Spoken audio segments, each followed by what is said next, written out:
오늘 주실 말씀은 창세기 22장 1절에서 14절입니다. 한 절씩 교독하시고 마지막 절은 합독하겠습니다. 그 일 후에 하나님이 아브라함을 시험하시려고 그를 부르시되 아브라함아 하시니 그가 이르되 내가 여기 있나이다.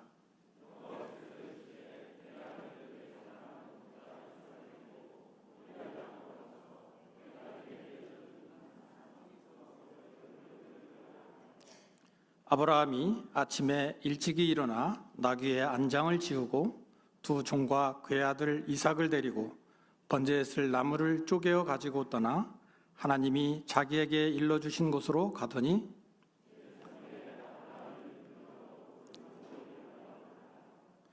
이에 아브라함이 종들에게 이르되 너희는 나귀와 함께 여기서 기다리라.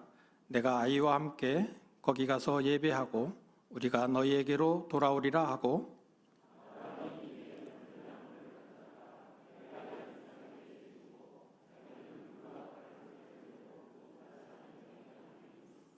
이삭이 그 아버지 아브라함에게 말하여 이르되 내 아버지여 하니 그가 이르되 내 아들아 내가 여기 있노라. 이삭이 이르되 불과 나무는 있거니와 번제할 어린 양은 어디 있나이까?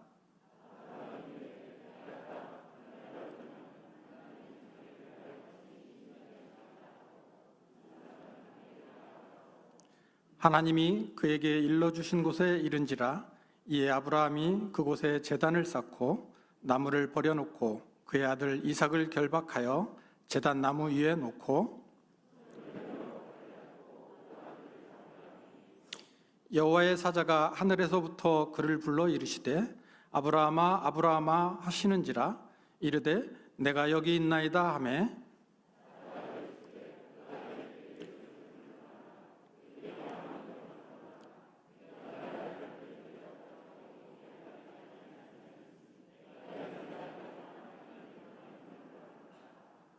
아브라함이 눈을 들어 살펴본즉 한 순양이 뒤에 있는데 뿔이 수풀에 걸려 있는지라. 아브라함이 가서 그 순양을 가져다가 아들을 대신하여 번제로 드렸더라. 아브라함이 그 땅 이름을 여호와 이레라 하였으므로 오늘날까지 사람들이 이르기를 여호와의 산에서 준비되리라 하더라. 아멘. 김동일 목사님께서 하나님의 서사와 인간의 서사 제목으로 말씀 전해주시겠습니다.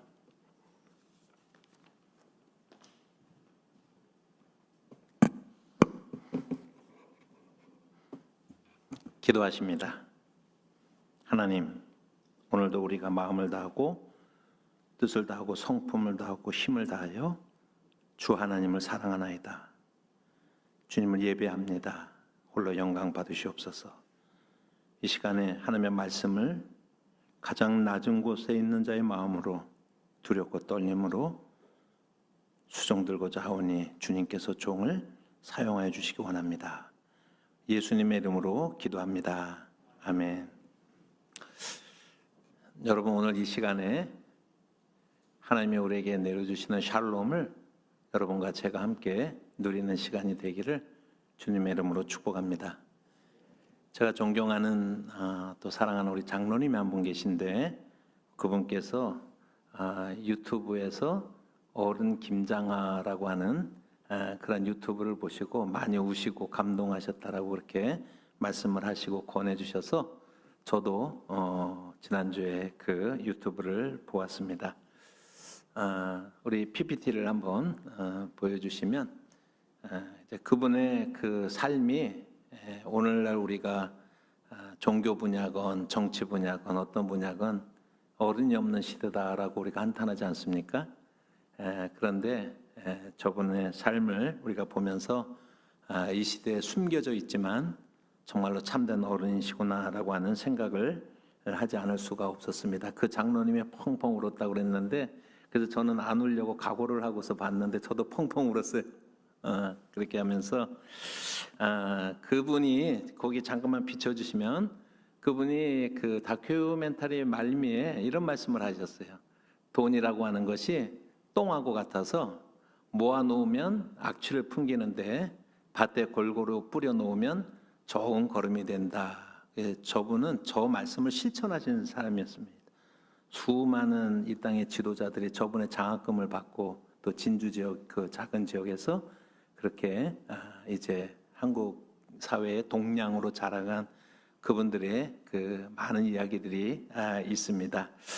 솔직히 다큐멘터리 자체의 질로 따지면은 그렇게 세련되기보다는 좀 거칠다. 구성이나 또 화면이나 잡는 것은 좀 거칠었다라고 하는 생각이 좀 들었는데, 그런데 제가 감동받기에는 조금도 부족함이 없었습니다. 그것은 김장하라고 하는 한 인간이 삶의 서사로 보여주는 것이 있기 때문에 그 힘이 너무나 강력하기 때문에 주변에 조금 부족한 부분들을 상세하고도 남음이 있는 그런 감동이 있었습니다. 이것이 바로 서사의 힘이다라고 할 수가 있습니다. 이야기의 힘입니다. 오늘날에는 내러티브라고 하는 이야기라고 하는 다큐, 우리가 또 서사라고 하는 그런 용어를 많이 사용을 하는데, 성경에서도 우리가 수많은 그러한 서사들을 우리가 만나게 되어지는 것입니다.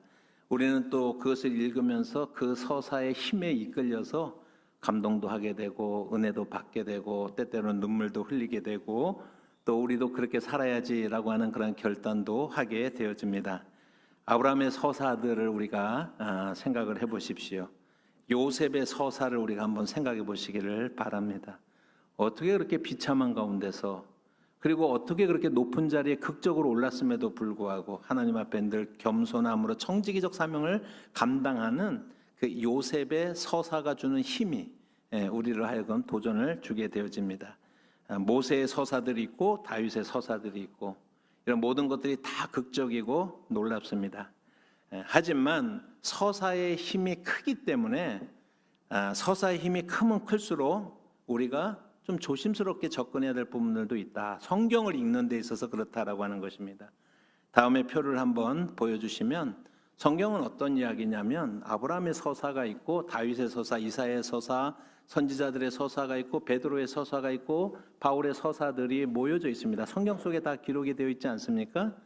그런데 저 아브라함의 서사로만 성경을 자꾸 읽고 다윗의 서사로만 읽게 되면은 어떤 위험이 있냐면 영웅주의에 빠질 위험이 있어요. 그렇게 되면 우리는 영웅이 아니기 때문에 우리는 사실은 그런 책을 읽을 필요가 없어요. 우리는 영웅이 아니기 때문에. 그래서 사실은 이제 그러한 오류에 빠질 수가 있고, 그런데 이제 그 위에 보면은 하나님의 서사가 있습니다. 하나님의 서사는 인간들은 아브라함은 한 시대를 살았고 175세를 살았고 또 다윗도 이렇게 다 이제 조각조각 이렇게 짧은 세상을 이 땅에서 살고 갔지 않습니까? 그래서 그들의 내러티브로 우리가 이해를 하지만 하나님은 무한하신 분이기 때문에 하나님의 서사는 그것을 내러티브라고 말하지 않고 메타 내러티브라고 얘기하는 거예요. 영원 전부터 영원 후까지 하나님은 왜 우리를 창조하셨으며 우리를 향해서 기대하시는 것이 무엇이며 또 하나님의 계획은 무엇인지 하는 하나님의 서사라고 하는 것을 우리가 주목하지 않고 인간의 서사로만 우리가 읽어서는 안 된다라고 하는 것입니다. 그런 면에서 봤을 때 하나님의 서사라고 하는 것을 우리가 생각을 하면서도 이 두 가지 사이에 균형이 필요한 게 하나님의 서사로만 읽으면은요 우리는 기계론적 인간관에 빠지는 거예요. 하나님이 조정하는 대로 우리가 되는 거예요. 우리는 할 일은 아무것도 없어요. 하나님이 계획하셨고 예정하셨고 하나님이 시키시는 대로 우리가 하면 되는 겁니다. 기계가 무슨 자기가 결정권을 가지고 자기가 결정을 합니까? 우리는 꼭두각시이고 그냥 시키는 대로 하는 그런 존재일 뿐이 아니게 되는 것입니다. 그렇기 때문에 지나치게 하나님의 주권이라고 하는 하나님의 서사에만 빠져 있어서도 성경을 우리가 제대로 이해하지 못하는 거예요. 그래서 이 두 가지의 조화가 굉장히 중요한데 우리는 비교적 하나님의 서사 부분에 좀 약한 부분들이 있기 때문에 우리가 이 두 가지를 어떻게 조화하면서 성경을 읽을 것인가라고 하는 것을 잘 보여주는 것이 오늘 창세기 22장이다라고 할 수가 있습니다. 지난번에도 한번 소개했던 아우구스티누스는 하나님의 서사와 인간의 서사의 균형을 이렇게 그 균형의 중요성을 이렇게 잘 표현을 했습니다. 한번 자막을 한번 같이 한번 읽어볼까요? 하나님 없이 우리는 할 수 없고 우리 없이 하나님은 하지 않으신다.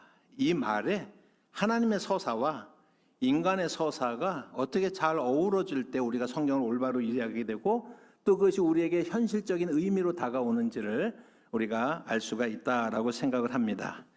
이와 같은 것들을 우리가 생각을 하면서 창세기 22장을 우리가 읽어보겠습니다. 창세기 22장은 하나님의 요구로 아브라함이 이삭을 바치는 제물로 바치는 장면입니다. 이 창세기 22장은 총 19구절로 구성이 되어져 있는데 그 자체가 담고 있는 극적인 요소들, 서사의 힘이에요. 우리가 창세기 22장 하면 생각하는 것이 있잖아요. 아브라함이 어쩌면 그런 믿음으로 라고 하는 게 아브라함의 서사의 힘이다라고 하는 것입니다.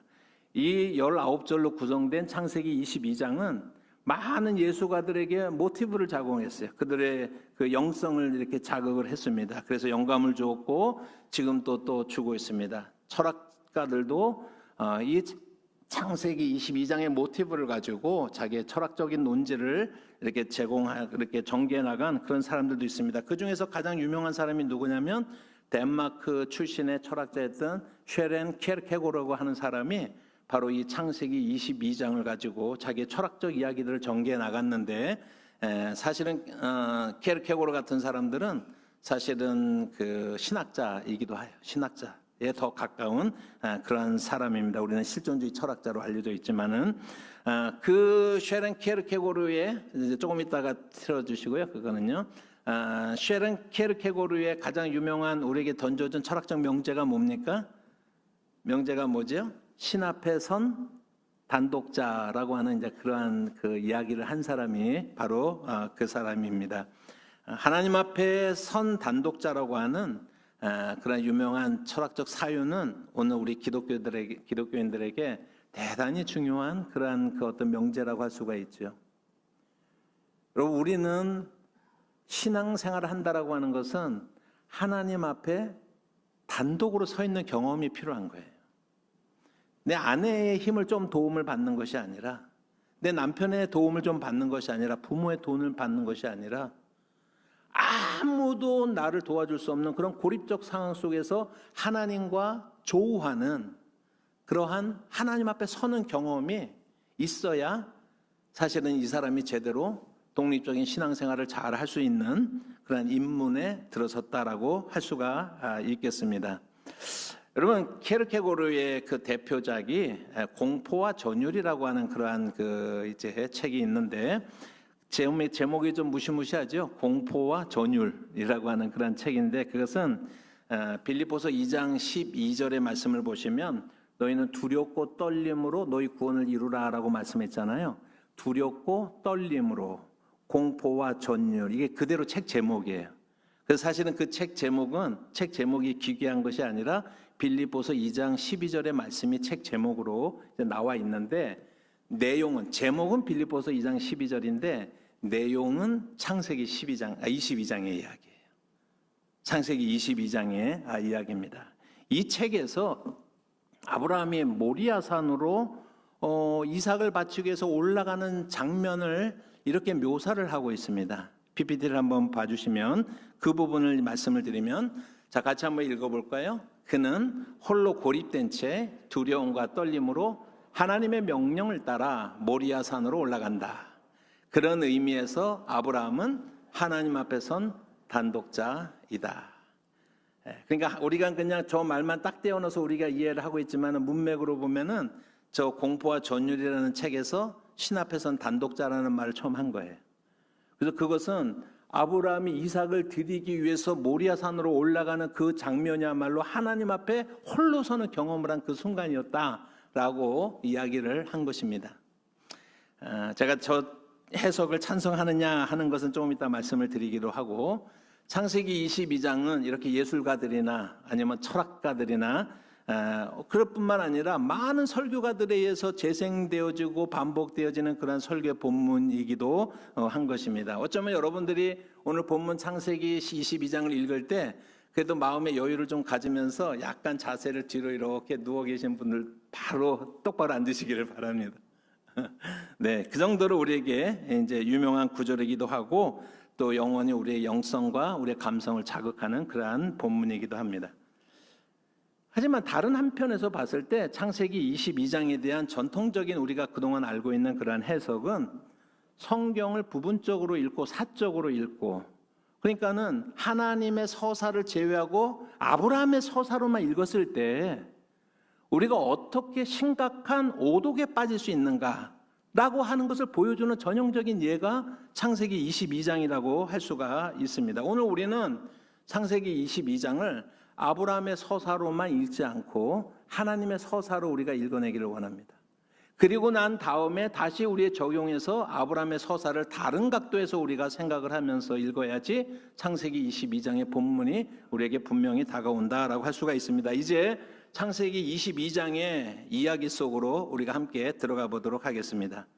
하나님께서 아브라함에게 하란에 거할 때 처음 나타났을 때 75세였죠. 그리고 우리가 잘 아는 것처럼 100세가 되어서야 이삭이라고 하는 아들을 얻었습니다.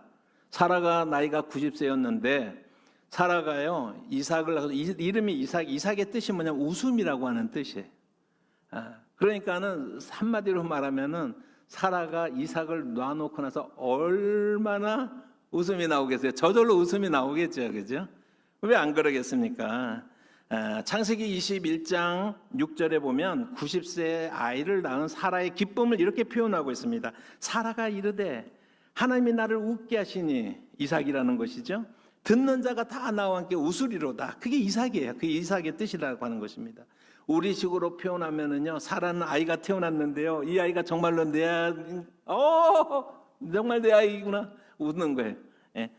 여러분, 다른 사람들에게 우리 이삭이 웃는 거 보세요, 그러면서 또 웃는 거예요. 이런 의미가 그 이름 속에 담겨져 있습니다. 아브람과 사라는 이삭이 태어난 지 8일 만에 우리가 할례를 받은 것을 우리가 잘 알지요. 애지중지 얼마나 잘 키웠습니까? 하갈과 이스마엘 때문에, 이스마엘이 그 이삭을 조롱을 하다가 사라가 쫓아내라 그랬을 때 고비가 한번 있기는 있었지만은 대체적으로 평온하게 잘 자라고 이삭은 이제 어느 정도 청년의 그런 나이가 접어들게 되었습니다. 이때까지 아브람과 사라는 자신들의 가정에 그렇게 끔찍한 먹구름이 드리워지리라라고 하는 것을 상상도 하지 못했을 거예요. 이 일은 어느 날 갑자기 예상하지 못했던 순간에 발생하게 됩니다. 창세기 22장 2절의 말씀을 보시면 여호와께서 이르시되 내 아들 내 사랑하는 독자 이삭을 데리고 모리아 땅으로 가서 내가 내게 일러준 한 산 거기서 그를 번제로 드려라, 이렇게 말씀합니다. 사실 우리는 창세기 22장을 지금도 읽으면서 이삭을 번제로 드리라라고 하는 하나님의 명령을 우리가 이해할 수 없습니다. 지금도 이해할 수가 없습니다. 이 장면에서 확실하게 하나님의 부당해 보여요. 이 장면. 설명할 길이 없어요, 지금도요. 그래서 이 창세기 22장을 읽을 때 우리의 초점이 어디로 가냐면 하나님의 부당함에 대해서 설명할 길이 없기 때문에 적용을 어디로 가냐면은 아브라함으로 가잖아요. 하나님의 우리가 이해할 수 없는 명령임에도 불구하고 하나님의 뜻이 있겠지라고 생각을 하면서 그 어려운 가운데서 끝내 순종해내고야만 아브라함에게 초점을 맞추는 거잖아요. 왜냐하면은 하나님의 그 명령을 이해할 수가 없기 때문에 그렇게 설명을 하는 것입니다. 여러분, 그래서 창세기 22장에서 주로 우리가 취하는 태도가 하나님의 의도에 대한 판단 유보, 그리고 아브라함의 반응에 대한 순종에 대한 집중, 이렇게 요약되어 수가 있겠습니다. 그러면서 이제 100세 태어난 이 이삭을 겨우겨우 이제 키웠는데 사흘째 그 모리아산으로 향해서 이삭을 바치기 위해서 올라가는 그 이 아브라함의 그 아버지의 그 안타깝고도 애통하는 그 마음에 대해서 강조를 하죠, 그죠? 저는 이게 평생 심파가 잘 안 되는 목사라서 이것을 정말 잘 스토리텔링을 해가지고 설교하는 분 같으면은 벌써 우리 눈에서 눈물이 막 이렇게 쏟아졌을 텐데 저는 그렇게 잘 못해가지고 어쨌든 우리가 감정을 이입시키면서 우리가 성경을 읽지 않습니까? 한편으로는 고통스럽고 한편으로 원망스럽고 한편으로는 힘든 경우 가운데 모든 내적인 갈등을 잘 이겨내고 하나님의 명령에 끝까지 순종하는 아브라함의 신앙적 결단에 우리가 주목을 하고 있습니다. 여러분, 마지막 순간에 하나님이 보내신 그 수양을 보고 나서야 사람들이 어떻게 해요? 마음속에 있었던 긴장을 우리가 풀게 되는 것입니다. 결과는 해피 엔딩이었죠. 그리고 우리는 이렇게 적용을 합니다. 하나님의 부당해 보이는 그러한 지시에 대해서 아브라함의 죽을 힘을 다한 순종의 결과로 받은 복처럼 우리도 때때로 하나님이 이해할 수 없는 그러한 순종을 요구하지만은 우리가 정말 죽을 힘을 다해서 그 하나님의 그 명령에 순종을 하면 우리도 복을 받게 된다라고 이렇게 결론을 내립니다. 여러분, 그것이 바로 아브라함의 서사로 읽은 결과인 것입니다. 좀 엉뚱해 보이지만 제 질문은 이제부터 시작이 되어집니다. 이렇게 본문을 읽는 것이 정말 타당할까요? 이 본문이 그런 뜻일 것 같아요, 여러분. 어떻습니까? 이것이 창세기 22장이 의미하는 전부일까요? 이런 질문을 여러분들에게 한번 던져보게 됩니다. 우리는 지금까지 창세기에 나타난 아브라함의 언약들을 신구약의 통전적 시각으로 볼 때, 하나님의 서사로 볼 때 하나님의 서사는 한 가지였어요. 그렇게 봤을 때 하나님의 구원의 경륜이 아브라함에게 주신 창세기 12장이나 15장에서 어떻게 드러나는지 우리가 지금까지 살펴보았잖아요. 여러분, 창세기 12장을 아브라함의 서사를 읽으면 아브라함을 하나님이 갈 바를 알지 못하고 내가 내게 지시할 땅으로 가라라고 했을 때 아브라함은 갈 바를 알지 못하고 그 명령에 순종했어요. 그래서 결과적으로 땅의 복과 자녀의 복을 받았습니다. 그리고 이 땅에서 오랫동안 건강하게 부자로 행복하게 살다가 죽었습니다. 이것이 창세기 12장을 아브라함의 서사로 읽어내는 것입니다. 그러나 하나님의 서사로 우리가 이미 읽었습니다. 창세기 12장은 하나님께서 아브라함을 불러낸 사건은 갈라디아서의 도움을 받으면 하나님께서 먼저 아브라함에게 복음을 전해서 그를 구원으로 만드시고, 그리고 아브라함의 자손들 중에서 한 명 예수 그리스도를 통해서 모든 민족을 구원시키겠다는 하나님의 구원의 계획이 선언되어지고 선포되어지는 순간이다라고 하는 거 우리가 읽어봤죠, 지금요. 창세기 15장에서 우리는 아브라함의 서사로 읽으면 이해할 수 없게 고개를 쪼개라 이렇게 하면서 하는 모습들을 보고 그가 순종했더니 또 하늘의 복과 땅의 복을 받았다, 자녀의 복을 받았다라고 하는 것을 그 아브라함의 서사로 읽으면 그렇게 되지만 하나님의 서사로 읽으면 그 얘기가 무슨 얘기였습니까? 쪼갠 고개 사이로 홀로 지나가신 하나님께서 창세기 12장에서 말씀하신 인간의 구원의 계획을 홀로 짊어지고 반드시 그 일을 진행하고 운영해 나갈 것이다 라고 하는 것을 말씀하고 있지 않습니까?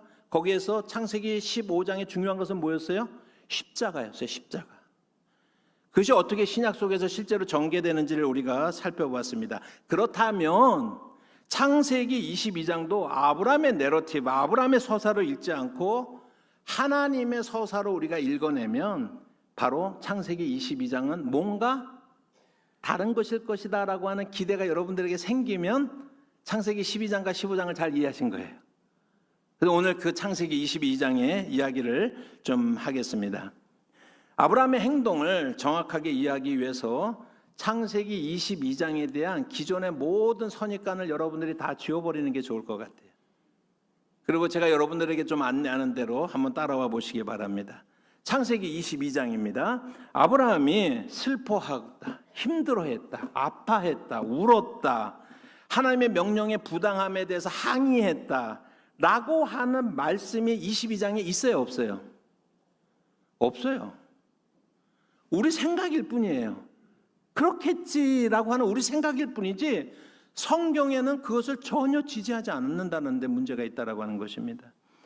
창세기 22장에서 실제로 아들을 번제로 바치라는 그러한 명령을 철회해달라고 하는 눈물의 탄원도 없었다라고 하는 것입니다. 이게 본문이 말하고 있는 거예요. 성경이 말하고 있는 것입니다. 우리의 감정이 아니라.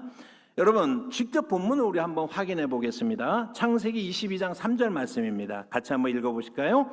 아브라함이 아침에 일찍이 일어나 나귀의 안장을 지우고 두 종과 그의 아들 이삭을 데리고 번제 쓸 나무를 쪼개어 가지고 떠나 하나님이 자기에게 일러주신 곳으로 가더니 라고 말했습니다. 무슨 좋은 일이 있다고 아침에 일찍 일어났어요, 지금요? 여러분, 밤새 아브라함이 그 이야기를 듣고서 사라와 함께 밤새도록 통곡해서 울었다라고 써 있어요. 성경이 뭐라고 얘기하냐면 아침 일찍 일어나가지고요. 어쩌면은 다른 종들도 아직 이삭도 일어나기도 전에 어쩌면은요 아브라함이 자기가 장작 가고 가서 자기 장작 패고 있는 거예요. 뭐 하려고요? 이삭을 지금 모리아산에 들이라는 명령에 순종하기 위해서 아침 일찍 일어나서 그런 분위기죠. 지금 분위기가 슬퍼하는 분위기가 아니다라고 하는 것입니다. 여러분, 창세기 22장 5절 말씀 한번 보겠습니다. 5절의 말씀 보시면 같이 읽어봅니다. 이에 아브라함이 종들에게 이르되 너희는 나귀와 함께 여기서 기다리라. 내가 아이와 함께 저기 가서 예배하고 우리가 너희에게로 돌아오리라 라고 이렇게 말합니다. 사흘째 되는 날에 그 일행이 모리아산 밑에 도착을 했습니다. 저 위에 모리아산이 멀리 보입니다. 여러분, 그때에 이제 종들 2명은 여기다 남겨놓고 이제 이삭만 데리고서 우리가 예배하고 오겠다라고 이렇게 말씀을 하고 있는데 그 5절의 마지막 분에 보면은 우리가 너에게로 돌아오리라는 말이 대단히 중요한 말입니다. 돌아온다라고 하는 말이 히브리어로 슈브라고 하는 것인데 그 슈브라고 하는 것은 문자적으로는 돌아오다지만 거기서부터 회개하다라는 말까지 포함되어지는 그러한 히브리어인데 제가 여러분들에게 말씀을 드리는 것은 자, 아브라함이 이삭을 데리고 산에 가서 이삭을 제물로 바치잖아요. 그러면은 누가 돌아오는 거예요? 몇 명이 돌아와야 돼요? 혼자 돌아와야 돼요. 그러니까 슈브라고 하는 단어가 쓰여야 되는 거예요. 근데 이 성경에는 나슈바라고 하는 단어가 그 1인칭 복수형이 있었죠. 한국말에 잘 번역이 된 겁니다. 우리가 너희에게로 돌아오리라라고 이렇게 성경이 이렇게 말씀을 하고 있네요. 지금요. 이 5절이 굉장히 중요한 그러한 구절입니다. 이것은 단순히 이삭과 그 종의 2명의 종들을 안심시키기 위한 하얀 거짓말이 아니에요. 이게 나중에 이제 우리가 보게 될 것입니다. 그러면 이 구절이 나슈바라고 하는 이 말이 우리가 돌아오리라라고 하는 말이 얼마나 중요한 말인지 하는 것을 우리가 설명을 해드리겠습니다. 창세기 22장 6절과 7절 말씀을 한번 보겠습니다. 같이 한번 읽어봅니다. 아브라함이 이에 번제나무를 가져다가 그의 아들 이삭에게 지우고 자기는 불과 칼을 손에 들고 2 사람이 동행하더니 이삭이 그 아버지 아브라함에게 말하여 이르되 내 아버지여 하니 그가 이르되 내 아들아 내가 여기 있노라. 이삭이 이르되 불과 나무는 있거니와 번제할 어린 양은 어디 있나이까. 전통적인 해석에 의하면은요 아무리 아브라함이 혹시 냉혈한이라고 하더라도요 여기서는 무너져야 되는 거예요. 여러분 이렇게 묻는 거예요. 지금 이삭이 아버지 지금 불하고 지금 장작하고는 가지고 가는데 재물이 안 보이는데 재물은 어디 있습니까? 묻잖아요. 아무 생각 없이 천진난만하게. 그러면 아무리 아브라함이라고 해도 여기에서는요 무너져야 되는 거 아닙니까? 아브라함은 하나님의 명령을 알잖아요. 이삭은 아무것도 모르지만은. 그런데 여러분 성경 전체를 봤을 때 이 순간조차도 아브라함은 어떻게 해요? 조금도 흔들림이 없어요. 그러니까 우리가 그동안 이해하고 생각하고 그럴 것이라고 추측했던 것을 성경을 구체적으로 살펴보니까는 그렇지 않더라라고 하는 것입니다. 창세기 22장 9절과 10절의 말씀을 한번 보겠습니다. 같이 한번 읽어봅니다. 하나님이 그에게 일러주신 곳에 이른지라 이에 아브라함이 그곳에 제단을 쌓고 나무를 벌려놓고 그의 아들 이삭을 결박하여 나무 위에 놓고 손을 내밀어 칼을 잡고 그 아들을 잡으려 하니 라고 말합니다. 번제 드릴 그러한 장소에 드디어 도착을 했습니다. 아브라함이 제단을 쌓고 그 위에 이제 번제를 태울 나무를 쌓아놓고 이삭을 결박을 해서 그 위에 눕혀놓고 그리고서 이제 손에 칼을 쥐고 이삭을 내려치려 하는 그 장면의 이야기입니다. 다시 본문을 우리가 한번 있는 그대로 한번 읽어보십시다.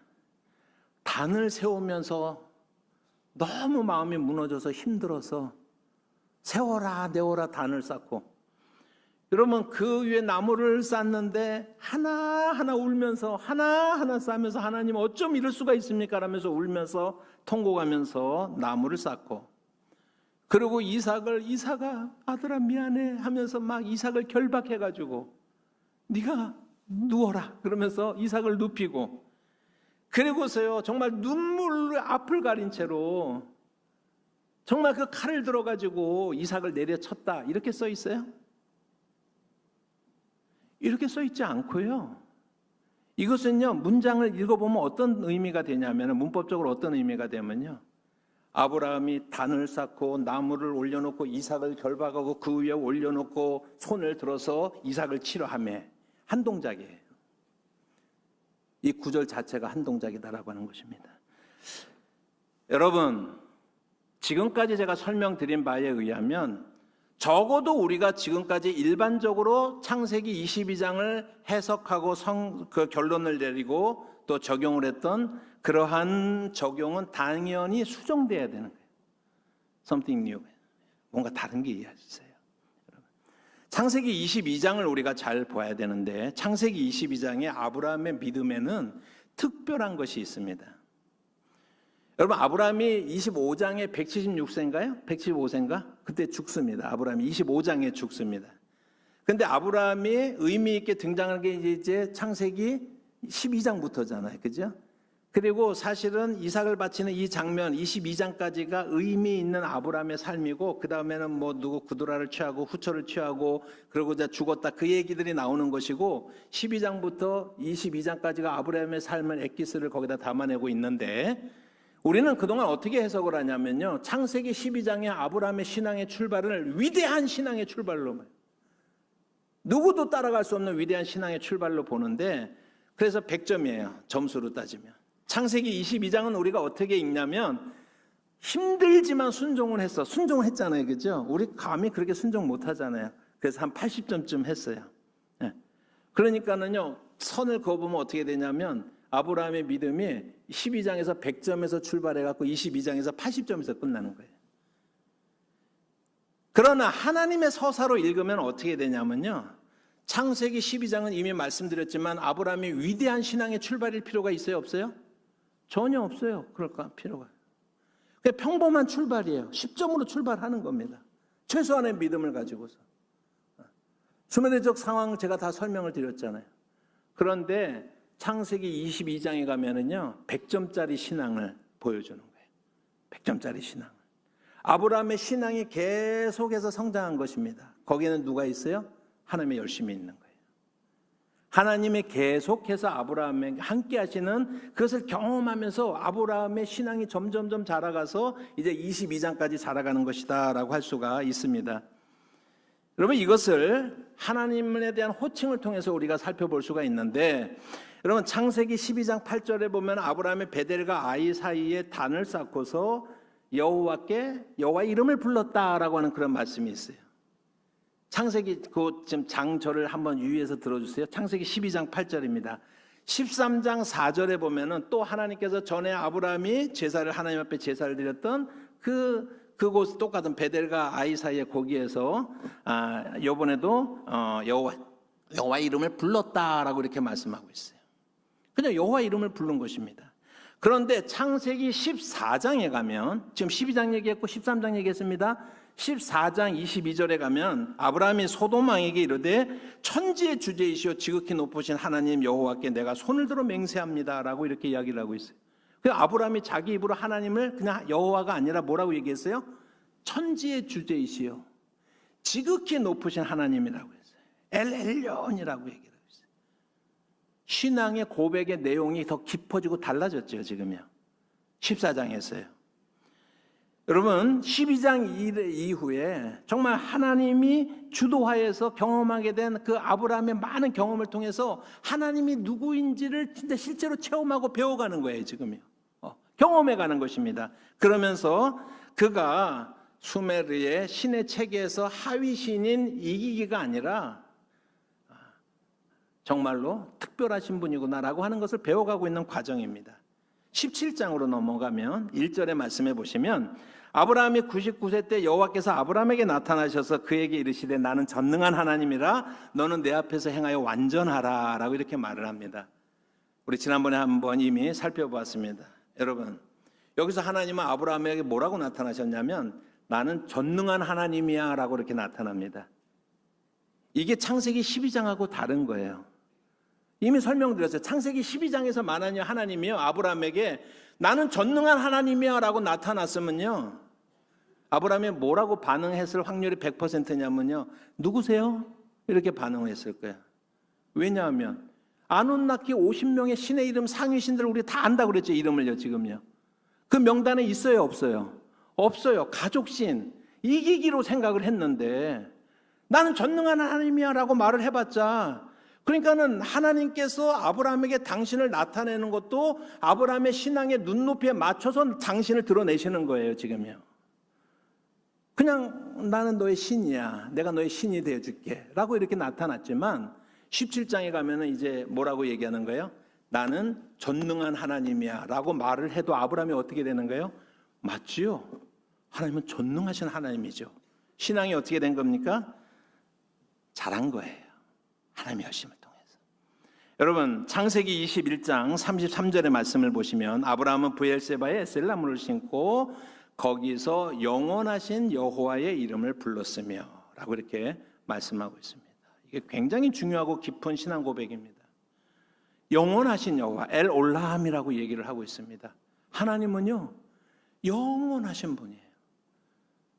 그 하나님은 항상 I am으로 현존하시는 분이에요. 영원하신 그분이다라고 하는 그 고백은 너무나 깊고 위대한 고백을 지금 아브라함이 하나님을 향해서 하고 있는 것입니다. 이것이 지금 어디까지예요? 21장까지 온 거예요. 아브라함의 신앙이 얼마나 깊어졌는지 우리가 보게 되겠죠. 그리고서 22장입니다. 그리고서 22장입니다.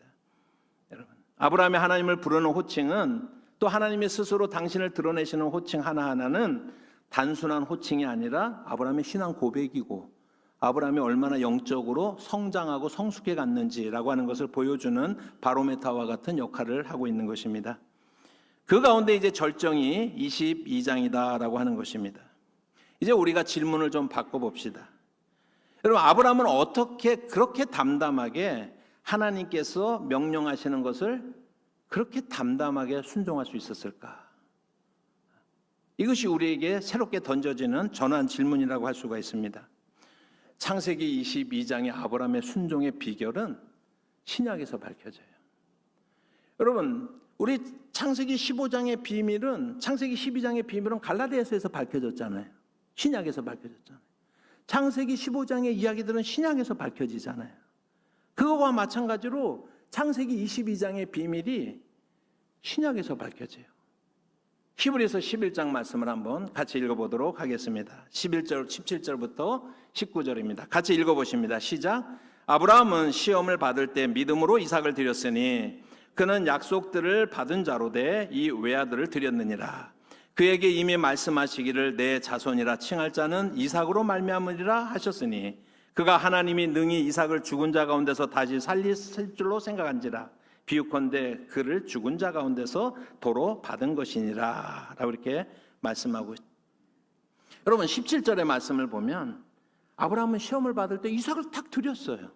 어떻게 드렸냐면요, 그 말씀에서 다음에 보면 그는, 아브라함은 약속을 받은 자로 돼. 무슨 약속을 받았는지가 18절에 나오는 거예요. 18절 말씀을 보시면 아브라함에게 이미 말씀하시기를 내 자손이라고 칭할 자는 이삭으로 말미암아 되리라. 이삭의 자손만이 네 자손이라고 칭함을 받게 될 것이다 라고 하는 약속을 이미 받았습니다. 이게 창세기 21장 12절의 약속이었거든요. 그 장면을 이제 받았습니다. 자, 하나님이 말씀하신 걸 아브라함이 이제는요 어떻게 했어요? 아멘. 철떡같이 믿은 거예요. 철떡같이 믿은 거예요.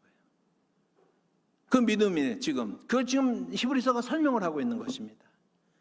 자, 이삭으로 태어난 자라야 아브라함의 자손이 되리라고 하는 말씀을, 하나님의 말씀을 철떡같이 믿고 있는데, 지금 하나님의 말씀은 콩으로 메주를 쏠 수 있는 분이라는 걸 알게 됐어요. 지금 아브라함이 믿고 있는데 이삭을 바치래요.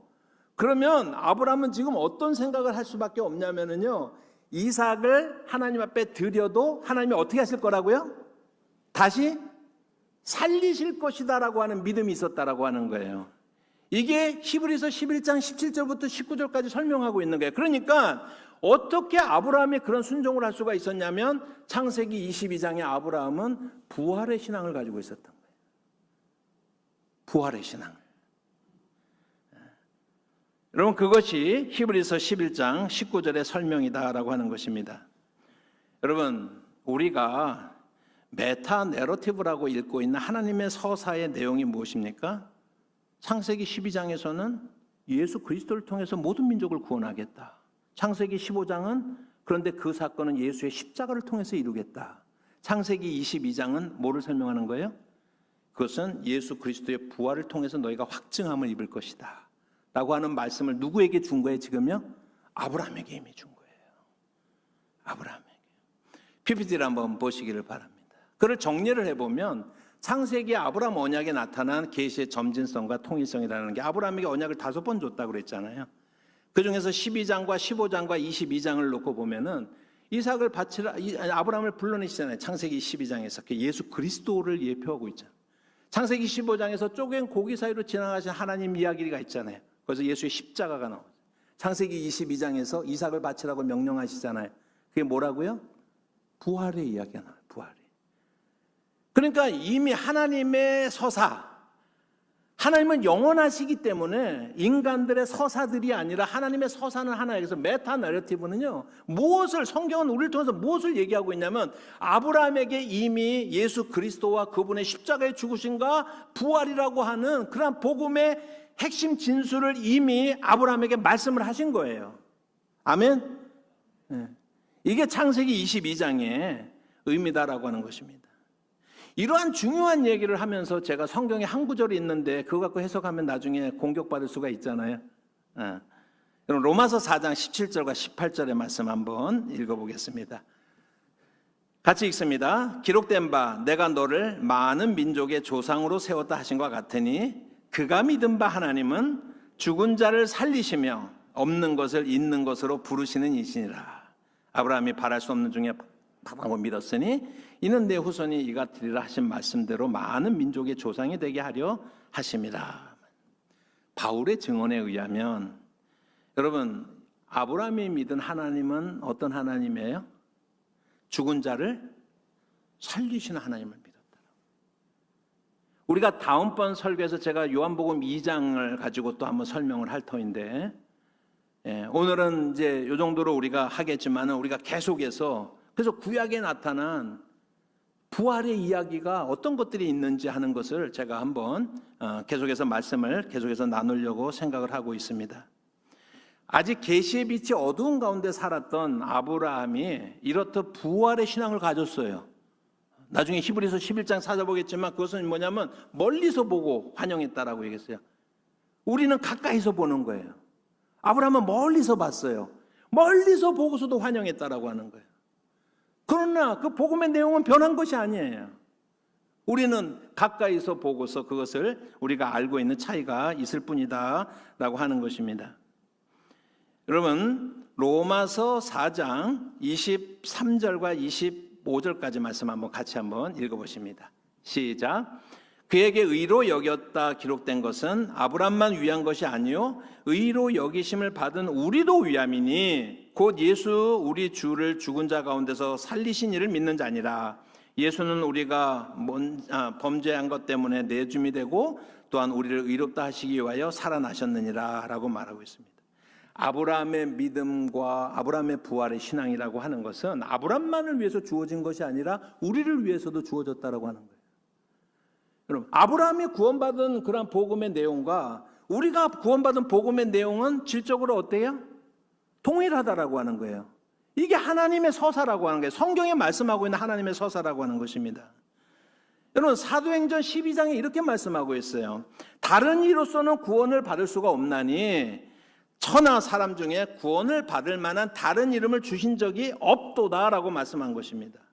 아브라함이 구원을 받은 것도 예수 그리스도의 십자가 부활을 통한 것이고 여러분 오늘 우리가 구원을 받는 것도 예수 그리스도의 십자가와 부활로 인하여서 우리가 구원이 확증됨을 믿으시기를 바랍니다. 하나님의 서사는 동일하다라고 하는 것입니다. 그래서 우리가 창세기 22장을 일반적으로 이해하는 것처럼 이삭을 번제로 드리라는 하나님의 명령은 사실은 잔인한 것도 아니고 반윤리적인 것도 아니에요. 제가 오늘 다 설명을 못 드렸지만 아브라함의 특별한 신앙의 고백들 하나님에 대한 호칭 바로 전해보면 하나님이 아브라함이 이제는 이 정도까지 믿음이 있을 때마다 이렇게 탁탁 던져주고 있어요.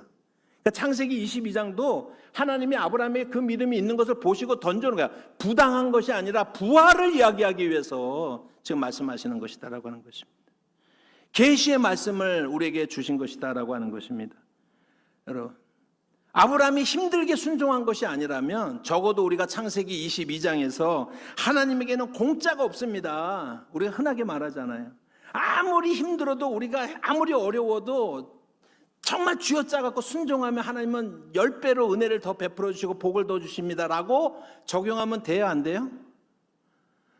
적어도 창세기 22장으로 그런 적용하고 있으면 안 된다라고 하는 거예요. 하나님의 거대한 구원의 서사예요, 지금요. 우리는 그 구원의 서사 가운데 있는 사람들입니다. 그 은혜를 입은 사람들입니다. 오늘도 우리가 예배를 통해서 예수 그리스도의 십자가와 부활을 얼마나 영원한 것이고 그것이 하나님의 변함없는 뜻이고 우리는 예수 그리스도의 재림을 통해서 그것이 어떻게 구체적으로 남은 하나 그 언약이 이루어질지를 우리가 기대하는 그 마음을 가지고 오늘도 우리가 말씀을 통해서 하나님의 그 구원의 사랑의 이야기를 듣고 가는 것입니다. 사랑하는 성도 여러분, 하나님의 서사를 우리가 알게 될 때 그때 우리는 인간의 서사가 의미 있게 우리에게 새롭게 다가오는 거예요. 그 믿음 안에서 평화를 누리는 저와 여러분이 되시기를 주님의 이름으로 축복합니다. 기도하겠습니다. 사랑하시는 하나님 아버지, 우리에게 주시는 하나님의 생명의 말씀을 저희들이 듣고 우리 귀로 듣고 우리의 마음으로 우리가 아멘합니다. 하나님께서 우리에게 은혜를 베풀어 주셔서 그 놀라우신 하나님의 구원의 이 놀라운 하나님의 서사를 우리 마음에 품으며 그 강력한 힘 때문에 우리가 감격하고 눈물을 흘리고 헌신하고 우리는 결코 주님 위에 다른 것을 바라보지 않겠습니다. 결단하는 이 시간이 되어지게 하옵소서. 예수님의 이름으로 기도합니다. 아멘.